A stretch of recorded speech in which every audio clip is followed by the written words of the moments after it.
Hello and welcome to another action-packed edition of the NBL1 Show. Thanks to Coles Express. I'm Megan Hustwaite and this is Pete Hooley. Welcome, Pete. Good to be here. Again, we say it every week, but some incredible highlights, performances. There's game winners we've seen, dunks, blocks, absolutely everything in every conference as well. And this is the great part about having that national conference that we have going competition. And we're just starting to really heat up. How do we fit all of this into like a bite-sized show?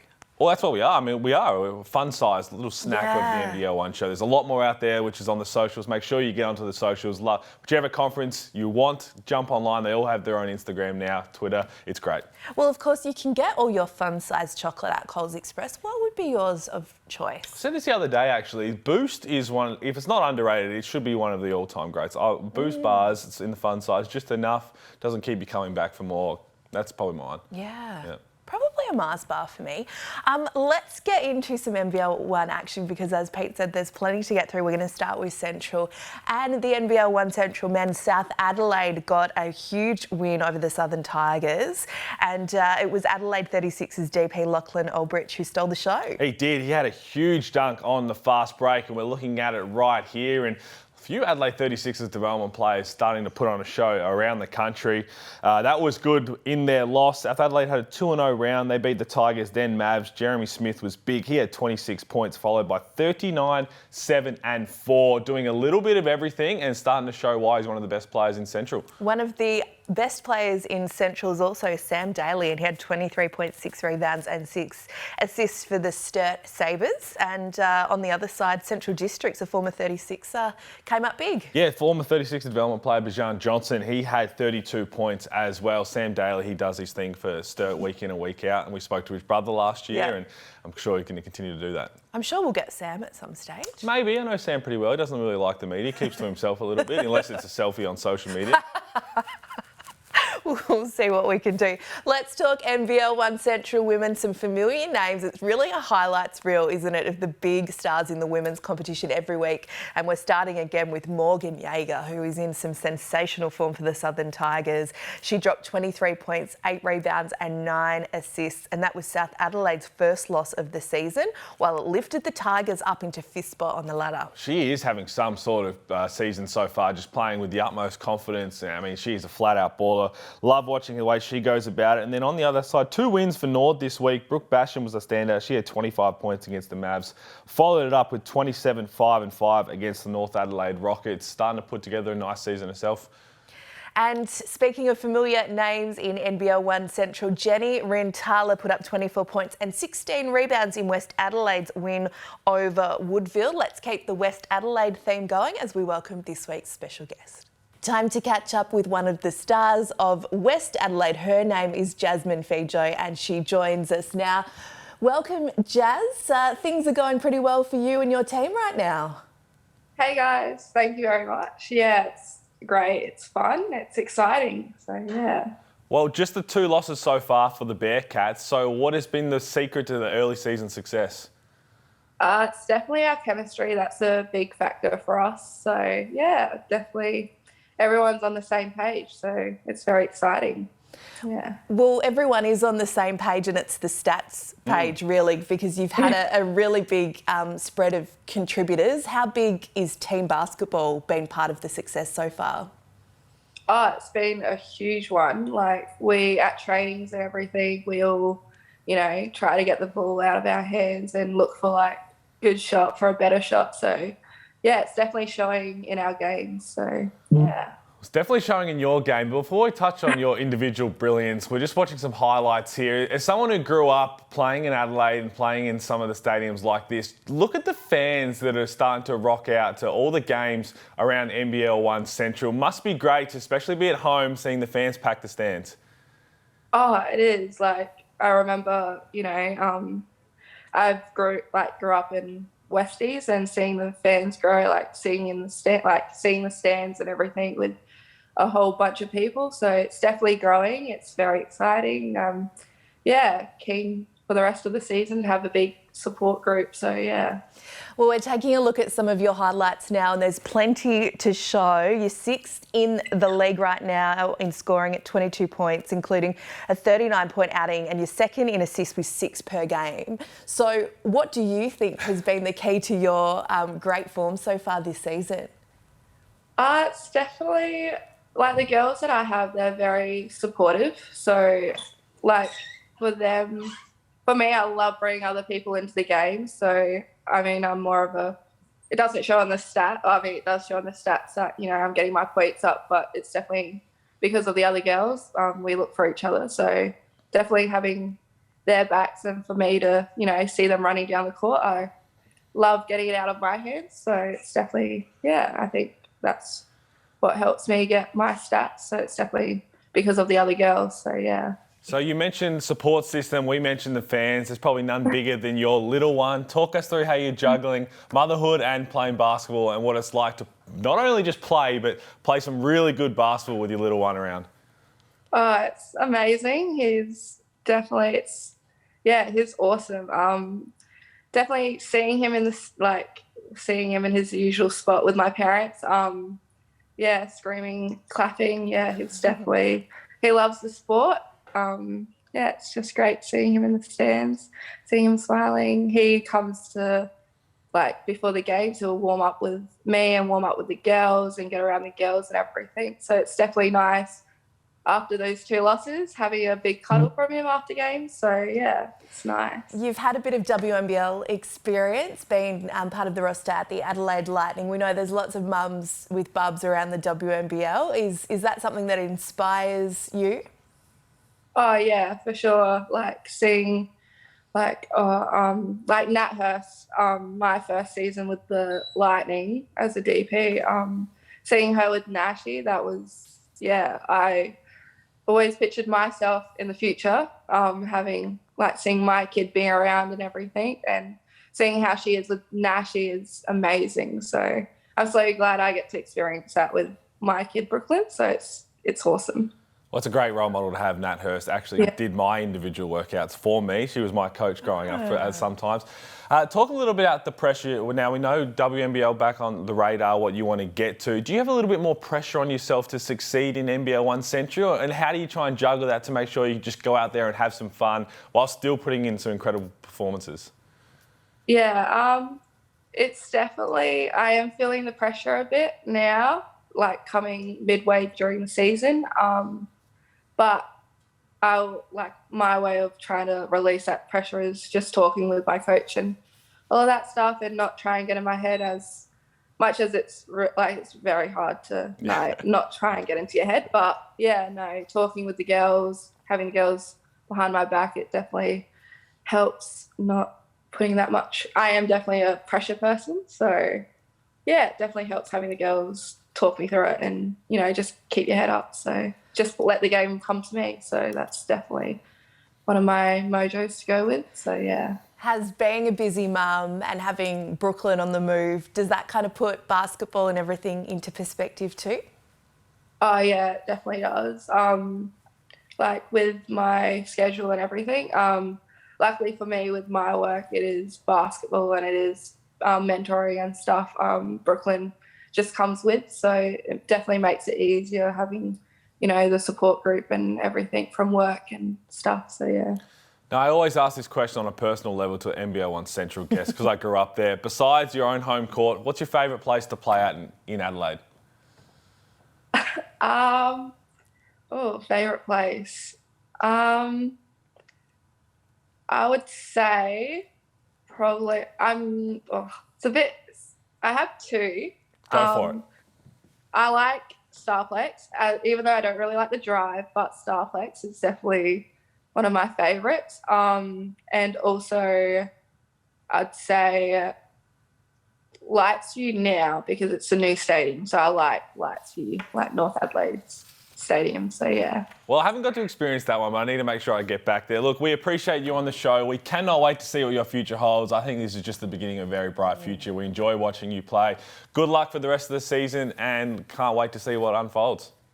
Thank you so much. I we'll see you guys around. Things are heating up in NBL1 North. We've mentioned familiar names. This is certainly one we're going to continue to talk about all season long. Well, it is. Abby Cabillo had 36, 7 and 5 for the Brisbane Capitals, handing Mackay their first loss of the season. But not only that, she followed that up with 26 and 6 assists for the second win in the round against Rockhampton. Just another one that playing with some serious confidence.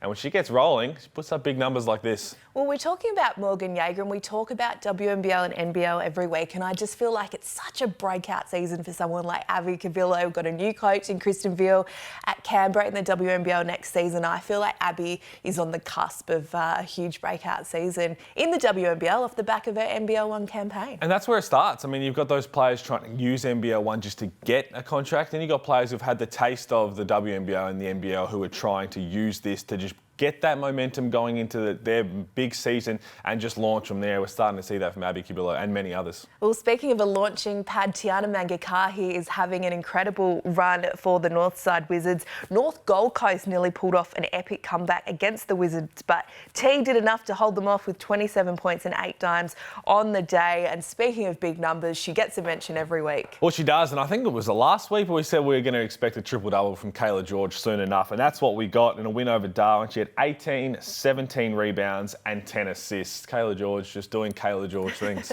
And good luck to Kayla and all of the Opals who are in NBL1. Well, they won't be in NBL1 this weekend because the Opals are taking on Japan, which is going to be awesome in New South Wales over the weekend. So good luck to all of them. Lauren Mansfield has had plenty of experience for the Opals, and geez, she put up some huge numbers at the weekend. Did she what? 29, 5 and 6 in a win over Ipswich. Followed it up with a near triple-double of 29, 10 and 8 against Southwest Metro. Another one who's just super fun to watch when she goes about it. Spoke to her a few times during the WNBL season a few years ago, and again, ball on a string, and when she starts to feel it, there's not much you can do to stop her. She is a gun, and there's plenty of guns on display in the men's competition. Pete, some familiar names here, and coming off some championship winning experience as well with the Sydney Kings. Oh, absolutely. Bawali Bales had 15 rebounds, and if you've ever seen Bawali play, he's about 5'2", but he doesn't play like that. His shorts are even smaller than what he is, but he is so fun to watch. And again, someone who's using the confidence of winning a championship with Sydney, being around that group, having that spark throughout the season. He's going to have a really big campaign in NBL1. So, Pete, you've been in the NBL. Of course, you're an NBL championship player. How important is this NBL1 experience for someone like him, where he's had the championship winning experience from a team perspective with Sydney, to come into an NBL1 campaign and to, continue to build his own confidence and game? Oh, it's huge. Again, you use that now of having that taste. I mean, we saw what he could do. He played tremendously well throughout the season when Sydney had injuries. To now show the coach, to show other coaches, to show everybody in the league, okay, NBL1, it's kind of my time. I did the thing, I started my role in the NBL for the Sydney Kings, but this is what I can do with a little bit more time with the rock in my hands. And Bawali Bales has a really bright future ahead because his work ethic is unbelievable. Well, someone else who's got a bright future ahead joined us a couple of weeks ago after that massive dunk, and he's going to find himself in the NBL next season too. Dunk of the year, Mr. McQuatch. We've seen that. He's signing with Melbourne United, and he had 29, 6, 4 steals, and then followed that up with 23 points and 5 boards. I think most importantly for Melbourne United fans, he's knocking down the 3 ball, which is what everybody needs to see at Melbourne United. Really big things ahead for him. Really bright future, and I cannot wait to see how that goes. So someone at the start of their career and then someone that's had a very distinguished career to date. Take me through Nate Jarwai's performance. Well, he signed with the Darwin Salties, which again, it's one of the best stories of what he's doing. Just the humbleness of him to go there, the way he was talking in the interview, what it means to be there. It's just awesome. He lost to his hometown, the Cairns Marlins. Ben Eyre, he dropped 27 points. He's another man who's hunting for an NBL contract after having a little taste with the Taipans. And Anthony Drimmick didn't suit up last week for Northside, but came back at 32, 5 and 5 in a win over North Gold Coast, which we talk about stories, bit of an emotional return for Jordan Hunter, Sydney Kings player who missed out on their whole season with injury, but he came back for the first time, had 21 and 12. He is a true character, he's a great player, and just good to see him back on the floor. Isn't that good news and just such a great sign? We know he's a class act and a star, but to come back in, have a double-double first up, that's going to be huge for his confidence. Oh, it's going to be massive. I mean, yes, he's still a huge part of the Sydney Kings winning that championship, but just not being able to be on the floor, I'm sure, would have eaten him up a little bit, and he would have been hunting down, counting down the times just to step on any basketball floor. Great to see him back, and he's a high character as well. Let's turn focus to NBL1 East now, and a couple of Laurens are starring in the women's competition. Well, they are. I mean, we know the GOAT is back. We'll touch on that. But Lauren Nicholson doing Lauren Nicholson things. 22, 7 and 4 against Maitland. They keep the Sharks on top of the ladder. And the GOAT, Lauren Jackson, back from COVID protocols and in action for the Bandits, 30 points, 11 rebounds and 2 blocks to come away with a win over the North Bears and teammate A Yamanda from Japan, 22 points and 10 rebounds of her own. She would have a bigger spotlight on her if she wasn't playing next to the GOAT. Well, you say that, but it's also the GOAT probably helps make a lot of people better around her as well. She's having an outstanding season. I'm sure she will. But I'd want to be teammates with the GOAT more so than anything. Illawarra also beat Newcastle to keep the Hawks in touch with the top of the ladder. Tyler Scaife had 24 points for Illawarra and Shira Evans 29 points and 15 rebounds in a tough loss to the Falcons. Let's talk about Newcastle now in the men, and they had a win at the buzzer over Illawarra. Yeah, Matua Maluch blocked Lucas Walker to win it. And in the loss, Kiwi Garden had 38 points for Illawarra. Again, another guy, we're starting to see a lot of names from him pop up. Ryan Beastie was a beast with 29 points and 15 rebounds. Shout out to the cheat sheet for that. Speaking of Illawarra, the Hawks captain AJ Ogilvy suited up for the Hills Hornets, where his basketball career all started. He put up 17 points and 5 rebounds in a win over Manly. Love that story. Isn't that great? And we see that a lot. And we see people come back and where they just want to have another run around playing for the team they grew up with. And again, it's just for those young fans sitting in the stands thinking about where they want to get to see that experience come back. It'll be a great moment for everybody, but especially AJ. And then wrapping us up, a dominant win for Canberra over the Central Coast. Will Mayfield, 28 points, 6 rebounds and 6 assists. The Gunners still sit on top of the NBL1 East ladder. Let's check out NBL1 South now. We'll start with the women, and the game of the round was Mount Gambier against Geelong. It went all the way to overtime with Shaq Riley knocking down the game winner from the corner. I absolutely love this highlight and seeing her teammates get to her. Cassandra Brown had 32 points for the Pioneers, and in the loss for the Supercats, Sarah Blitzarms had 22 points and 9 rebounds. Have a look at this. I mean, we spoke about it every single weekend. We're seeing game winners, we're seeing highlights in every conference. It's so fun to be a part of. And we move on to Alice Koenig again, fresh off a 40-point weekend. 29, 9 and 3 in a win over Sandringham. Followed it up with 16, 5 and 6 in a blowout win over Keilor. Tess Madgen, he's putting up some incredible numbers for Bendigo, and haven't Bendigo got a great side this season, but Tess flirted with a triple-double, dropping 30 points, 11 rebounds and 8 assists as Bendigo defeated Diamond Valley. And then the 2Ks, they are doing big things for Launceston. Well, they're 5 and 1, second spot on the ladder, and that's thanks to double-doubles from both Keely Froling, 25 and 16, and Kelsey Griffin, 28 and 10. So we've got the unofficial Splash Sisters in South Australia in NBL1 Central with Olivia Levicki and Splash Spencer. And we've got those two in Launceston. So I'm not sure how, but if they both win a conference, they play against each other in that national competition. I'm putting it out there now. We've got to start speaking into existence. I will be front row for that game. The Big Ks and the unofficial Splash Sisters. I love that. That'll be a fun game to watch. I reckon you're Splash Sisters because you're South Australian. I know both of those two very well as well. And I would back in the Big Ks. Okay. Well, get us some seats to that. That, and I'll put a little Coles Express voucher on the line. Okay. I like that. I'll go the Foot Locker voucher. Okay. All right, done. Let's talk about NBL1 South men. Jack White. Just that name brings a smile to your face, doesn't it? Well, it does. And it's good to see him back out there. He was suiting up and hadn't played yet for Geelong. And he was the difference maker, which we expect him to be. He handed Mount Gambier their first loss of the season, had 20, 10 and 2 steals. Not only that, but he can do this on the defensive end as well. He is an athletic specimen who now, with that new signing, the Dunk of the Year with Melbourne United, he will no longer be the most athletic player for Melbourne United. Sandringham, we've talked a lot about them, haven't we, and the unbelievable team they've got, and they went 2-0 in this round. Well, they did. They started with a game winner from Toy Smith-Milner, 17 points and 7 rebounds over Nuttawading. They backed it up for Melbourne with a win against Melbourne Tigers, who are without the Bachelor in Felix von Hoff. Shaylee had 24 and 20 points with 4 rebounds and 7 dimes.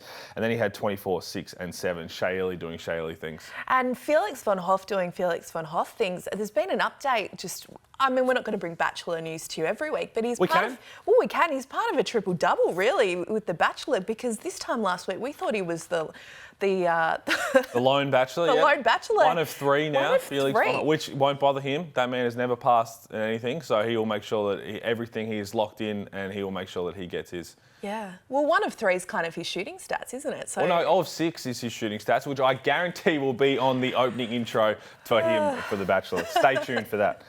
Now, we've talked a lot about the Sydney Kings today. Let's talk about another one in NBL1 South. DJ Vasiljevic suiting up for Diamond Valley. They lost. He had 32 points, 4 rebounds and 4 dimes. And again, as someone, I think he might have a little taste of something in the States coming soon. But the more games he plays in NBL1, I expect we might get close to a 50-point game because he will get them up. And in the outer south, we had an overtime thriller between Frankston and Casey. Dylan Stith, he has a massive game, 23, 10 and 5 steals. And Dan Trist, familiar name, had 23 and 7 in that overtime thriller. Let's head west now. We'll start with NBL1 women and a shout out to the Southwest Slammers who got their first win of the season over the East Perth Eagles. Alex Chibatoni leading the way with 24 points, 6 rebounds, 7 assists. I think she's just starting to heat up, Chibba. Isn't she what? Again, another one who just starts to play with this confidence. It's tough to slow her down. And it goes without saying at this point, Joondalup is still undefeated. They beat Goldfields by 31, starting to see some big performances from that team. And a big win for Rocky over the Coburn Cougars, just their second loss this season. Patricia Brossman went off with 41 points, 12 rebounds and 4 steals. That is some sort of performance. And speaking of sort of performance, both on the floor and on the back of the head, Perth Wildcats, the big mullet, Ollie Hayes-Brown, he was a force for Willerton. He had the headband rocking. He had all sorts of accessories, but you can do that when you're doing this from Ollie Hayes-Brown. Had 24 and 18. He is a fan favourite, and it's not hard to see why. Now, normally when someone's wearing a sleeve, headband and a mullet, it's a bit of all the gear, no idea. That is not the case for Ollie Hayes-Brown. This man is a superstar. He's got all the tricks, hasn't he? Well, he can, and he's athletic as they come. His fellow Wildcat, Kyle Zunic, had 23, 9 and 4 for Warwick in a win over Perry Lakes, and then he had 12, 4 and 6 in a blowout game against the Eastern Suns. Well, you know, another week, another mention of Devondrick Walker. Oh, I mean, he is starting to get a lot of eyes. We know he's had the NBL taste. I'm sure he's going to get another opportunity. He had 25 and 6, knocking down 5 threes in a win over Coburn.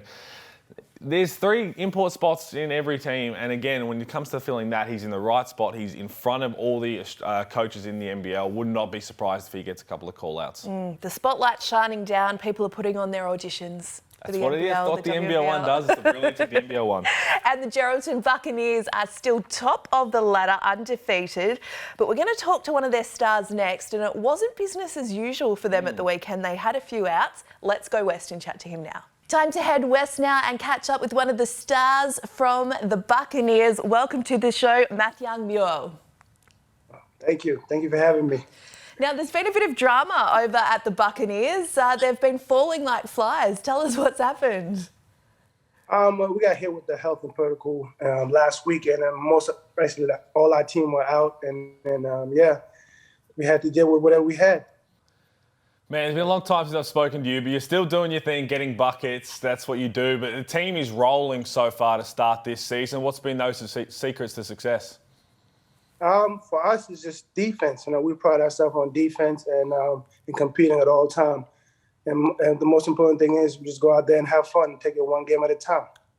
So missing so many players through the protocols at the weekend, how important was it to sort of knuckle down on that defence and what you guys have done so far this season, because you are still undefeated at the top of the ladder? It was very important. Actually, before we went to the game, we talked about how we're going to play our defense against especially Ray Turner and Jay Boo, those 2 guys. But my young guys came in and stepped up big time, and we just went out there and have fun. Just went out there, have a win or lose, go out there and have fun, and that's what we did. Well, I do enjoy hearing you talk about defence because you're a kind of man who you give up 2, but you score 3 down the other end. But we'll talk about your own scoring, the way you're playing. But you played Rockingham. There's been a lot of buzz around Rockingham so far this year. Devondrick Walker, we spoke to Marshall Nelson as well. How did you feel like that game? That's the team that people are expecting to be around the top with you guys. It must have been a good win to get early in the season. Yeah, it was definitely a good win, but they're a very tough team. They're definitely going to be in the final by the end of the year. But, we pride ourselves on our defense and in the transition game. So when we play them, we play a hell of a good defense. but they're still a tough team. They came back and made the game a very good close game at the end. But our defense is what got us there. Some gun imports in the side as well this year. Tell us about some of the talent that's come into the team. Sean Stewart, that's a very good player we added. And then we got Cam and then Malik. Those three guys came and added big addition to our team. But obviously, it started with our leadership with Matt Wonderberg and Liam Hart. Those guys are also stepping up big time this year. And I'm just in the background doing the little things. Well, those little things are always putting on a show. We enjoy watching you play, but you're in a unique situation where you've played in a lot of different NBL1 conferences, whether they've been renamed now to be that full national competition that we have. What is it like playing in the NBL1 West now, maybe compared to some of the other places you've played around the country? Obviously, it's fun. It's still competitive. It's real tough too. But I just wanted to come out here in the West and just trying to be in a different place, different scenery. But at the end of the day, it's the same as playing NBL1 South or North or anywhere. It's just competitive, good players everywhere around the country. Well, there definitely is, and we're starting to see that. So now you're probably going to be, we know you're top of the ladder now, and this is going to be the first time we see an NBL1 national competition from everyone who wins each conference. If you start to look forward, if you get there and you're potentially playing against some of the old teammates in any matchup that you have, how exciting is the thought of having that NBL1 national competition? Oh, it's very exciting. It looking really good this year, and just to go up against those old guys and old teams that I played for or against, and it'd be an exciting experience. So we're definitely looking forward to it. But right now, we're taking one game at a time. We're not looking too far ahead. You never know what can happen. So we're just taking one game at a time and we'll keep moving. Now, you said older teammates, so I got to ask you this. We played together a few years ago. Yeah. NBL1 doubleheaders are no joke. Now, how does the body get ready for those? What are you doing to make sure that you can be prepared to play? Played a lot of minutes on the weekend with short-handed, but those doubleheaders in NBL1, how are you managing those? Oh, a lot of recovery, a lot of icing, and just taking care of your body. Sleep a lot, too. You can't be going out after games. Just as soon as the game finished, recover, ice, and just stretch and go straight to the sleep.